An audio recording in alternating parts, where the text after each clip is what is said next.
You're watching TAG TV.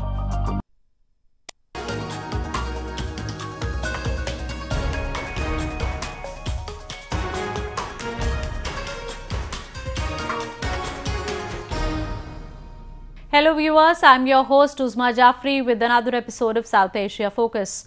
Let's begin the show with Pakistan, which is going through a major economic crisis. Experts believe that the second largest economy of South Asia is facing its latest balance of payments crisis as imports for Chinese financed infrastructure projects are rising while its exports are lagging in the region. A report.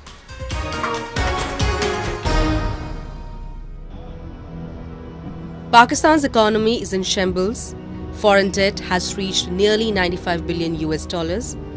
Debt servicing costs are crippling. Foreign exchange reserves are at almost the lowest level in the nation's history.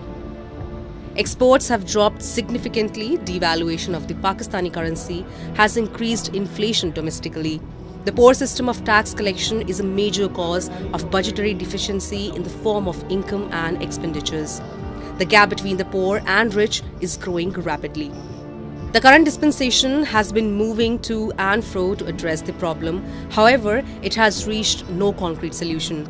The newly elected Prime Minister Imran Khan, only a few days ago, while expressing his anger over previous government's incompetence at handling the crisis, had sought an indirect support from Pakistan's allies. इससे क्या हुआ है कि आज जो short term है, हमारे पास इस वक्त जो आने वाले दिनों में इतने डॉलर्स नहीं हैं कि हम अपनी कर्जों की किस्तें वापस कर सकें। लिहाजा आज हमें कर्जा चाहिए ताकि हम ये जो अपनी कर्जों की किस्तें भी वापस कर सकें और हम जो चीजें खरीदनी है बाहर से उसके लिए भी हमारे लिए पैसा हो। तो ये सारा इशू कितना है, कितने पैसे का आज 10 से 12 अरब डॉलर का इशू है। ये हमारा जो शॉर्ट टर्म है ये 10 से 12 अरब डॉलर है और इसके लिए दो रास्ते हमारे पास। एक, हम अपने दोस्त मुल्क उनके पास जा सकते हैं और उनको कह सकते हैं कि हमें ये जो ब्रिज कर दें, ये जो हमारा मुश्किल वक्त है इसमें हमें आप कर्जा दे दें। और दूसरा IMF। ये आपस में हमारी डिबेट चली कि हम दोनों को अप्रोच करेंगे, अपने जो हमारे दोस्त मुल्क हैं उनको भी अप्रोच करेंगे और साथ साथ हम IMF से भी बातचीत करेंगे। Pakistan soon got the support from its permanent ally Saudi Arabia, which promised to provide a significant amount of sum to Pakistan during Imran's visit to Riyadh to participate in Saudi Investment Summit. Saudi Arabia has agreed to the package to bolster Islamabad's dwindling finances. As part of the package, Saudi Arabia will deposit $3 billion directly with State Bank of Pakistan as balance of payment support, and another $3 billion will be provided through deferred payment on oil imports from Saudi Arabia. The $6 billion support package for Pakistan from Saudi Arabia is expected to stabilize the forest reserves and current accounts temporarily until the country is able to negotiate a longer-term loan package, according to Pakistan's Ministry of Finance and analysts.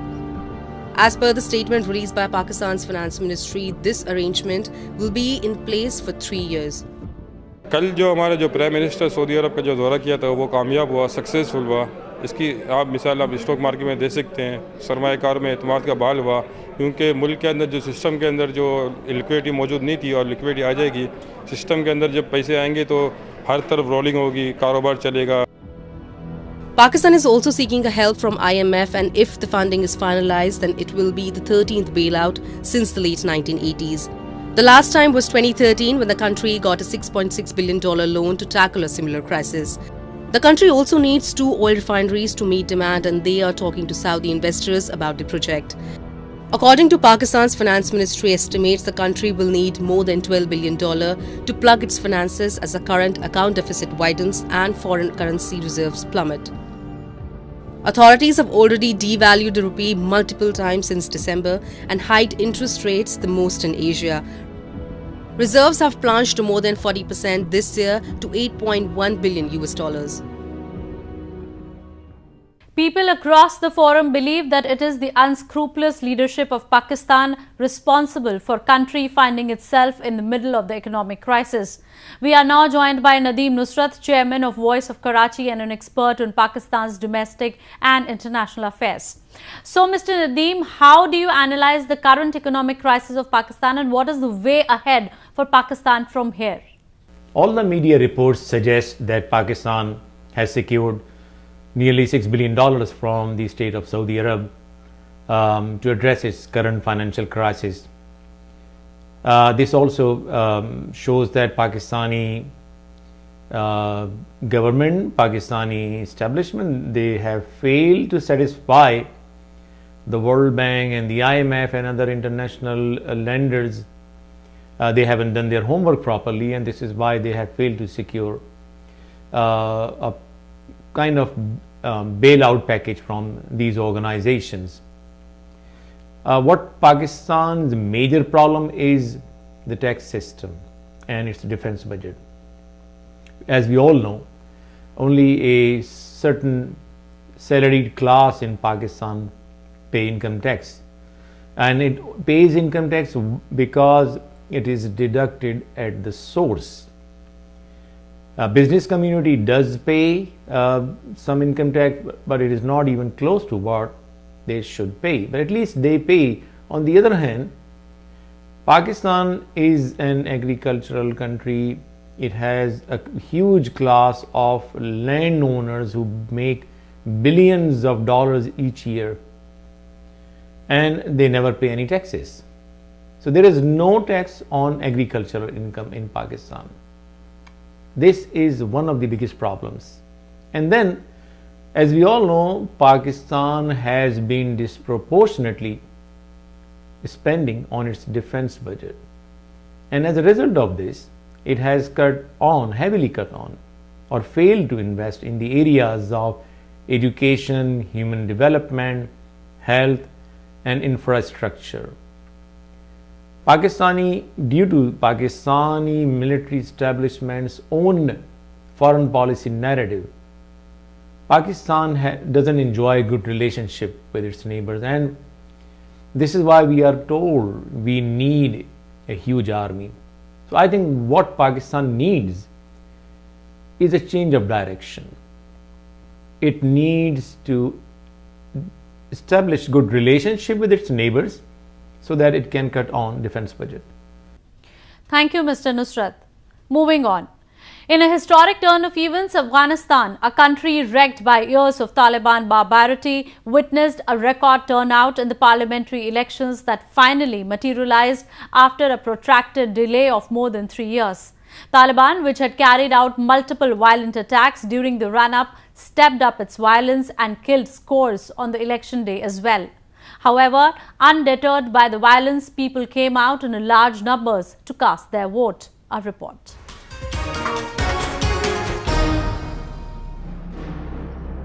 Braving the wave of violence that had killed scores in the run-up to the elections and amid persistent death threats issued through a series of statements by the Taliban, the resolute Afghans wrote a success story on October 20th. In a major democratic breakthrough, as many as 4 million beleaguered Afghans thronged polling stations to cast their vote in their long-delayed parliamentary elections. People who had grown pessimistic with the ruling dispensation's growing incompetence in bringing the terror level down and making their lives secure are putting their faith in the new candidates. شهروند کابل هستیم. به این خاطر رأی میتیم که یک جوان به پارلمان راه یافت کنه که ما از هر چیز در امان باشیم. وکیلای شایسته که وکالت داشته باشند تعیین گردن و قانونیت و امنیت برپا کنند تا اینکه مردم از این بیکاری، از این رنج و ناامنی خلاص شوند زندگی. Several explosions targeting polling stations rocked the election day. A suicide bomber blew himself up at a voting center in Kabul, killing 18 people, including 7 security personnel and 1 polling agent. However, the insurgents couldn't dampen the spirit of the Afghans who have vowed to change the existing status quo in the country.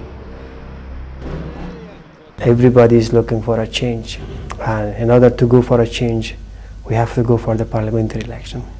I call this parliamentary election a happy title for the presidential election. So it will help us to go for a presidential election. The elections could not be conducted in the province of Kandahar and Ghazni owing to some intertwined issues. In southern province of Kandahar, election has been delayed by a week following the assassination of the area's powerful chief, General Abdul Razik, in an attack by the Taliban. While in Ghazni, voting could not take place owing to fragile security situation in the province. There is also an ongoing dispute over how to divide Ghazni's electoral constituencies to have a more balanced ethnic representation. More than 2,500 candidates, including 417 women, are in fray to win a seat in the country's 250-member parliament. The Taliban had decided to boycott the elections and had carried out multiple attacks in order to instill fear in the minds of the candidates and the voters.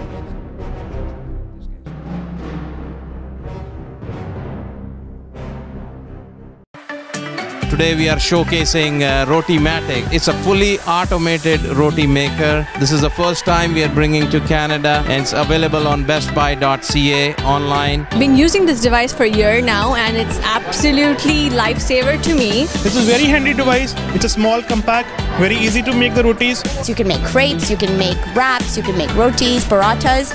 Multi-talented machine this is. Now Rotimatic is available in Canada online at bestbuy.ca. Free shipping within 3 to 5 business days across Canada. Knowledge, integrity, experience, and service. These are really the elements you are looking for in a good financial professional. Whether it is life and critical insurance to protect your family and business, retirement savings to live comfortably, education savings to educate your children, group health benefits to safeguard your employees, or travel and super visa insurance for your friends and family. That's what Zaid Sayed of Arouge Financial brings to your table. Call him at 905-624-0008 or visit ArougeFinancial.com.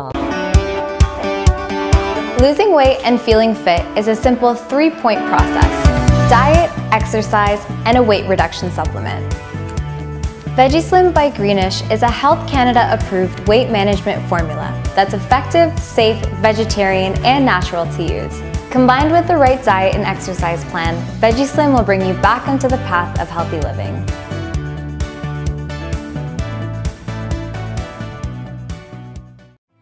Combine a love and passion for food with authentic Mediterranean flavors. Add a touch of warmth and relaxation, and you'll have the best dining experience at Alpha Wall Restaurant.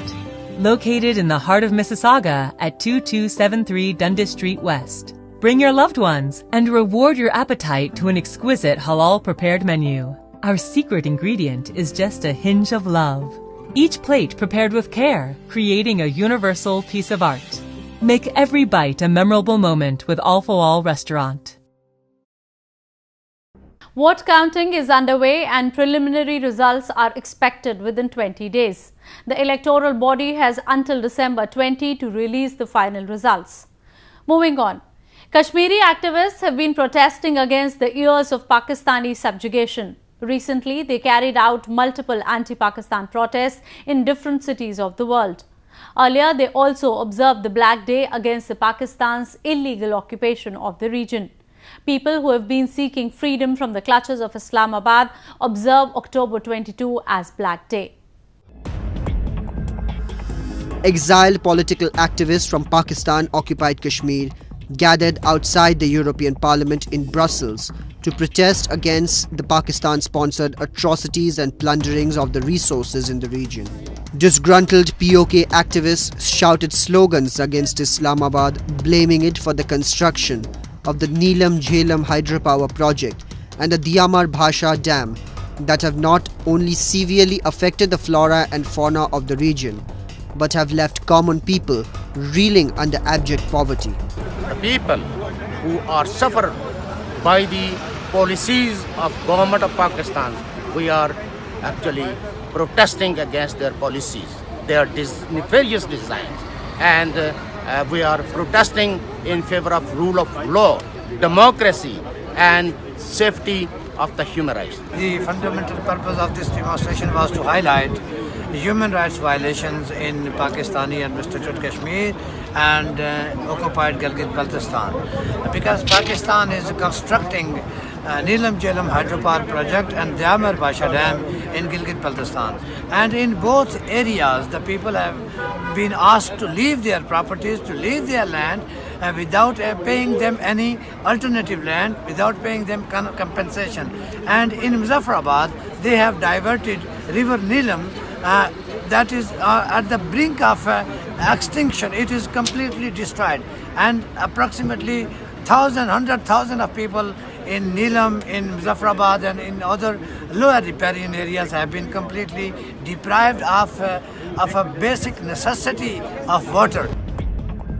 Pakistan has also been according a second-class citizen treatment to the people of Khyber Pakhtunkhwa, Balochistan and Sindh.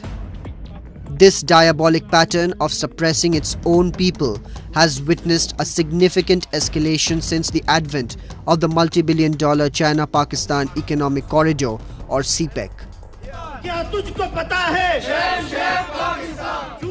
Earlier, activists gathered outside the Pakistan High Commission in London to observe October 22nd, the day on which Pakistan, through its trickery and brute force, occupied the region of Kashmir in 1947.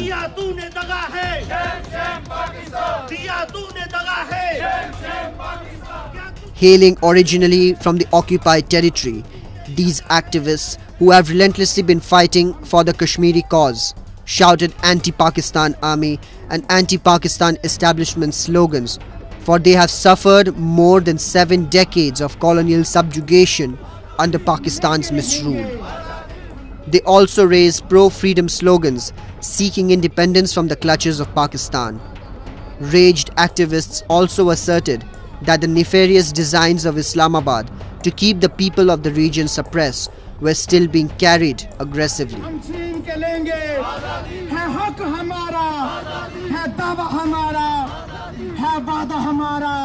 We believe we are protesting against Pakistan because we think that is the day which caused the division of our state, our country, and that is the day when the ill planning was conceived to suppress our people and to victimize our people. And that was basically, that is the beginning of the conspiracy, which is still ongoing, which is still continuing. Only weeks after the partition in 1947, Pakistani forces masquerading as tribals attacked the then princely state of Jammu and Kashmir, carrying out a genocide. It gradually altered the demography of the region by killing locals and accommodating Pathans in the region. Thousands of people were killed, women were raped, young women were abducted, and their whereabouts are still unknown. For the past 70 years, the people of Pakistan occupied Kashmir mark October 22nd as Black Day. Protesters holding banners like "Is Azad Kashmir Really Azad?", Abolish Act 74 and GB Order 2018, Arrest the killers of Arif Shahid Shaheed, and restore basic human rights and social rights in Pakistan-occupied Kashmir, vividly manifests the prevailing human rights situation in the region. Protesters also urged the Pakistan government to stop providing state patronage to the nurturing and proliferation of dreadful terror outfits like Jaish-e-Mohammed, Lashkar-e-Toiba and the Hizbul Mujahideen inside their territory. The protesters reiterated their apprehensions that Islamabad was extensively involved in preparing an exhaustive scheme to establish Gilgit-Baltistan as its 5th province, paving way for China to consolidate its man and machines under the ambitious CPEC corridor. However, a wave of a rebellion of late, coupled with Pakistan getting exposed at international platform, has sent strong warning signals to Islamabad, asking it to cautiously tread in the region it has commanded for years. Moving on. Civil aviation in India has been witnessing a tremendous growth of late. With new airports in Tier 2 and Tier 3 cities and enhanced passenger facilities at the old ones, the growth rate of the aviation sector is going to make India the third largest aviation market in the world in no time. Let's have a look.